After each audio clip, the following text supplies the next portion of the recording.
पंजाब ने ग्रेड 1 से 22 तक के सूबाई मुलाजमीन की तनख्वाहों में 10% जबकि पेंशन की मद में 5% इजाफे का फैसला किया है। कम से कम माहाना तनख्वाह को 37,000 रुपए से बढ़ाकर 40,000 रुपए करने की तजवीज़ भी इस बजट में शामिल है। पंजाब की यूनिवर्सिटीज़ में आला तालीम के फ़रोग के लिए 25 अरब रुपए के खतीर फंड, सेहत आमा के शोबे के लिए रिकॉर्ड 181 अरब रुपए मुख्तस किए गए हैं।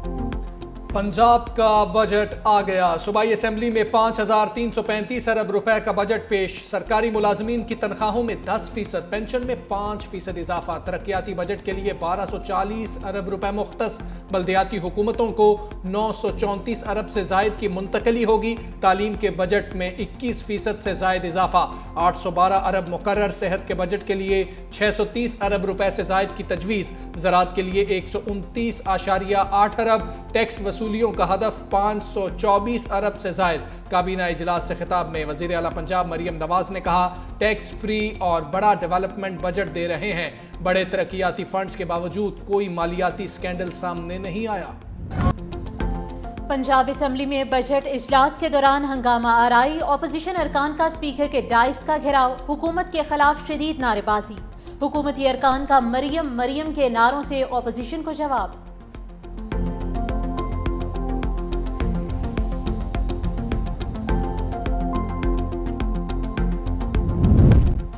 वज़ीर आज़म का फाइनेंस बिल में टैक्स फ्रॉड करने वाले ताजिरों की गिरफ्तारी की तजवीज़ का नोटिस। मुआशी टीम का इजलास बुला लिया। वज़ीर ख़जाना, चेयरमैन FBR और वज़ीर कानून शरीक होंगे। ताजिर तंजीमों का फैसले पर शदीद तहफ़्फ़ुज़ात का इजहार। पाकिस्तान बिजनेस काउंसिल ने मामले पर वज़ीर आज़म शहबाज शरीफ को ख़त भी लिखा। बजट पर तहरीक इंसाफ की हुकूमत इत्तेहाद में दरार डालने की कोशिश। PTI ने पीपल्स पार्टी से राब्ते में बड़ी हिमायत मांग ली। बजट वोटिंग में हिस्सा न लेने की बाज़ाब्ता पेशकश कर दी। असद कैसर की राजा परवेज अशरफ से मुलाकात। कहा, पीपल्स पार्टी के बजट बाइकॉट से मुतल्लिक बयानात सुने, संजीदा हैं तो हमारा साथ दें। राजा परवेज अशरफ की पेशकश बिलावल भुट्टो के सामने रखने की यकीन दहानी। बोले, चेयरमैन पीपल्स पार्टी से मुशावरत करूंगा।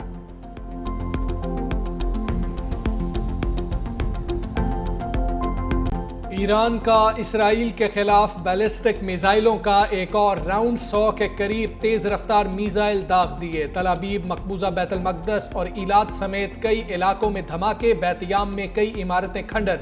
खबर एजेंसी के मुताबिक बाज मिसाइलों ने कामयाबी से अहदाफ को निशाना बनाया। हैफा में ईरान के मिसाइल हमलों से पावर प्लांट में आग लग गई। वस्ती इसराइल में बिजली बंद। 8 इसराइली हलाक, कई जख्मी। सेहूनियों को महफूज मकामात पर जाने की हिदायत। ईरानी हमलों में अब तक 24 से जायद इसराइली हलाक, सैकड़ों जख्मी, मुतअद्दिद की हालत नाजुक।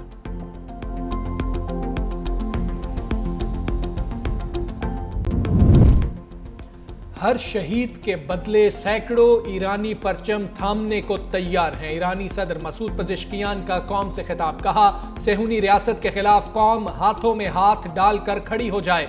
अपनी सरजमीन का दिफा करना जानते हैं। हम जारे नहीं हैं मगर पीछे नहीं हटेंगे। इसराइली हमलों का मुंह तोड़ जवाब देते रहेंगे। ईरान इसराइल कशीदगी पर खलीज ताउन काउंसिल का हंगामी इजलास आज रियाज में होगा। अमरीकी सदर का ईरान इजराइल जंग में शामिल होने का इंदिया। बोले, मुमकिन है अमरीका इजराइल ईरान जंग में शामिल हो जाएगा। इस वक्त अमरीका किसी फौजी कार्रवाई में मुलविस नहीं। ईरान और इजराइल के दरमियान मुआहिदा हो जाएगा। ये डील का बहुत अच्छा मौका है। राब्ते जारी हैं। जिस तरह भारत और पाकिस्तान के दरमियान जंगबंदी कराई, वैसे ही इजराइल और ईरान के दरमियान डील होगी।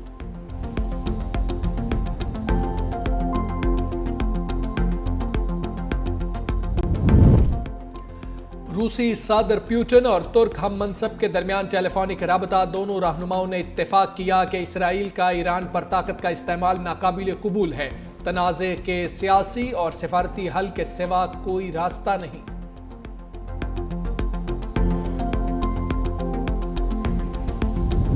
فرانس نے پیرس میں ہونے والی دفاعی نمائش میں اسرائیل کو شرکت سے روک دیا۔ خبر ایجنسی کے مطابق اسرائیلی پیویلین کے ارد گرد دیواریں کھڑی کر کے چھپا دیا گیا۔ فرانسیسی اقدام سے اسرائیل سیخ پا۔ اسرائیلی وزارت دفاع کے ڈائریکٹر نے کہا، فرانس اسرائیل کے ساتھ امتیازی سلوک کر رہا ہے۔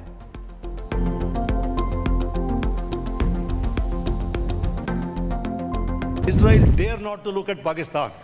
اللہ کے فضل و کرم سے پاکستان میں اتنی قوت ہے کہ ہم کسی بھی ایسی میلا فائڈی اگر کسی کی ہوگی تو اس کو ان کا جواب پتھر سے دیا جائے گا۔ قوم نے اپنا پیٹ کاٹ کے یہ ساری جو نیوکلیئر فیسلٹی ہے، میزائل فیسلٹی ہے، اس کو ڈیولپ کیا ہے۔ یہ قوم کے اثاثے ہیں، یہ قوم کی امانت ہے، یہ آنے والی جنریشن کی امانت ہے۔ اس کا حفاظت کرنا ہم سب کا یونائٹڈلی متحد ہو کر اس کا ہمارا فرض ہے۔ جہاں قوم کی ساورینٹی، قوم کی اپنا territorial integrity, we are all one.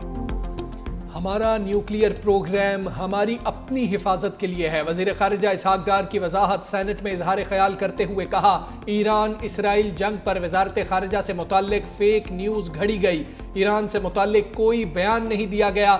جنگ کوئی مذاق نہیں، فیک نیوز کو بھی کلیئر کرنا ہوگا۔ نیتن یاہو کا بیان 2011 کا بھی ہے تو نظر انداز نہیں کرنا چاہیے۔ پاکستان کی مسلح افواج مسلسل الرٹ ہیں۔ اسرائیل میں پاکستان کی جانب میلی آنکھ سے دیکھنے کی جرت نہیں۔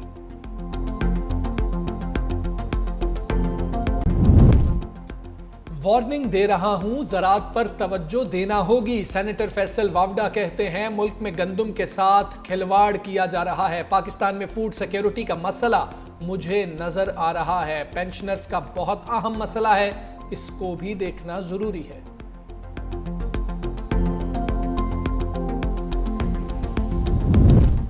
ایران اسرائیل کشیدگی کے دوران پاکستان کے اقدامات۔ ایران سے متصل پنجگور، گوادر اور کیش کراسنگ پوائنٹس غیر معینہ مدت کے لیے بند کر دی۔ وزارت داخلہ کا شہریوں کو ایران کا سفر نہ کرنے کا مشورہ۔ ضلع انتظامیہ پنجگور کے مطابق چیدگی اور جیرک پرام میں آمد و رفت کے راستے تاحکم ثانی بند رہیں گے۔ گوادر کی ضلع انتظامیہ نے ایران کے ساتھ گبت کلاتو بارڈر بند کر دیا۔ ضلع انتظامیہ کے مطابق آمد و رفت ایران میں موجودہ کشیدگی کی صورتحال کے پیش نظر بند کی گئی۔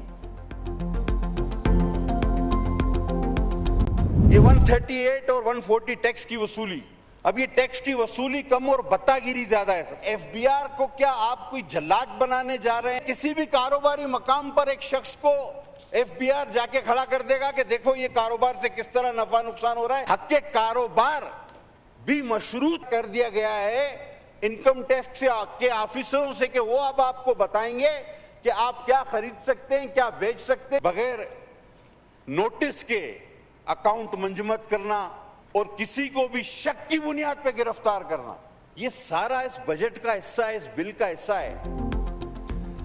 جی ڈی پی 1.5% سے کسی صورت زیادہ نہیں۔ رہنما پیپلز پارٹی عبدالقادر پٹیل کا حکومت کو چیلنج، بولے حکومت کے پیش کردہ جی ڈی پی گروتھ کے اعداد و شمار غلط ہیں۔ ان لینڈ ریونیو آفیسر شک پر کسی کو بھی گرفتار کر سکتا ہے، ایسا اختیار تو نیب اور ایف آئی اے کے پاس بھی نہیں۔ لگتا ہے بجٹ بابوؤں نے لکھ کر دیا جو ہمارے سامنے پیش کر دیا۔ پیپلز پارٹی ایسے بجٹ کو منظور نہیں کرے گی۔ سولر پر 18% ٹیکس کی حمایت نہیں کریں گے۔ حکومتی ارکان بھی وفاقی بجٹ سے ناخوش۔ سینیٹر عرفان صدیقی کا تعلیمی بجٹ میں اضافے کا مطالبہ۔ کہا، ہائر ایجوکیشن کمیشن نے 125 ارب روپے مانگے، صرف 66 ارب روپے دیے جا رہے ہیں۔ ترقیاتی بجٹ میں 40% کمی افسوسناک ہے۔ بجٹ تجاویز میں ترمیم کر کے 80 ارب روپے مختص کیے جائیں۔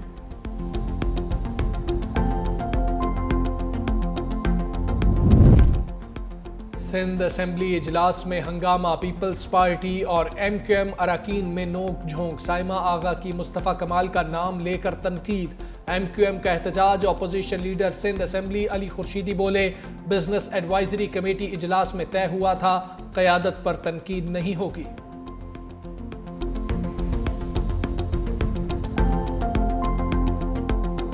پہلے پیٹرول بہت مہنگا تھا، اوپر سے انہوں نے اور پیٹرول مہنگا کر دیا ہے، اب غریب بندہ کیا کرے گا؟ جو بجٹ بنا رہے ہیں ان پہ تو نہیں آئے گا، جو بجٹ کو سیر ہے نا ان پہ آئے گا۔ حکومت بولتے ہیں کہ ہم نے مہنگائی پر قابو کس چیز کو یہ لوگ بولتے ہیں؟ پیٹرول مہنگا ہو گیا، ڈیزل مہنگا ہو گیا، کیٹو آئل مہنگا ہو گیا۔ शहरियों ने पेट्रोल की कीमत में इजाफे को रद्द कर दिया। हुकूमत पहले ही पेट्रोल महंगा दे रही है, मजीद महंगा करने की गुंजाइश नहीं होनी चाहिए। हुकूमत ने पेट्रोल 4 रुपए 80 पैसे महंगा किया। नई कीमत 258 रुपए 43 पैसे हो गई।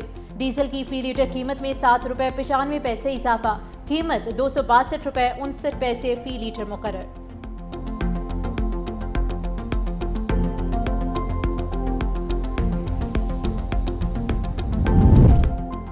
ईरान इसराइल जंग के बायस तेल की आलमी मार्केट में गैर यकीनी सूरत हाल, पेट्रोलियम मसनूआत की कीमतों बारे जायजे के लिए आला सतह कमेटी का इजलास, रोजाना की बुनियाद पर जायजे के लिए वर्किंग ग्रुप बनाने का फैसला। वर्किंग ग्रुप पेट्रोलियम रसद और मार्केट सप्लाई को यकीनी बनाने के लिए इकदामात तजवीज़ करेगा।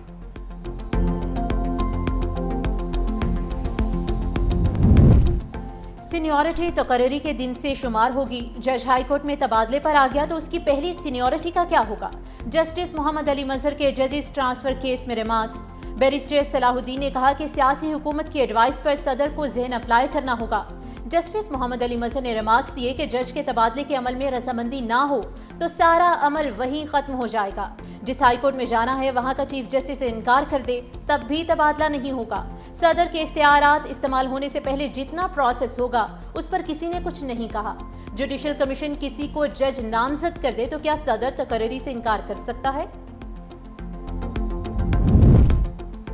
रिलीफ सुन्नी इत्तेहाद की जगह पीटीआई को दिया गया था। क्या बतौर वकील सुन्नी इत्तेहाद आप फैसले से मुत्तफिक हैं? जस्टिस अमीनुद्दीन का वकील फैसल सिद्दीकी से इस्तफसार। सुन्नी इत्तेहाद काउंसिल के वकील ने कहा, हमारा और पीटीआई का मफाद एक था, इसलिए नशिस्तें पीटीआई को मिलने पर एतराज़ नहीं। जस्टिस मोहम्मद अली मजहर बोले, जब आपका और पीटीआई का आइन और पार्टी का ढांचा मुख्तलिफ है तो मफाद एक कैसे? जस्टिस जमाल मंदोखेल ने कहा, पीटीआई और सुन्नी इत्तेहाद काउंसिल का मफाद मखसूस नशिस्तों में एक ही था। जस्टिस अमीनुद्दीन खान ने कहा, यह तो अदालत के सामने सवाल ही नहीं था कि पीटीआई ने बतौर जमात इलेक्शन में हिस्सा लिया या नहीं।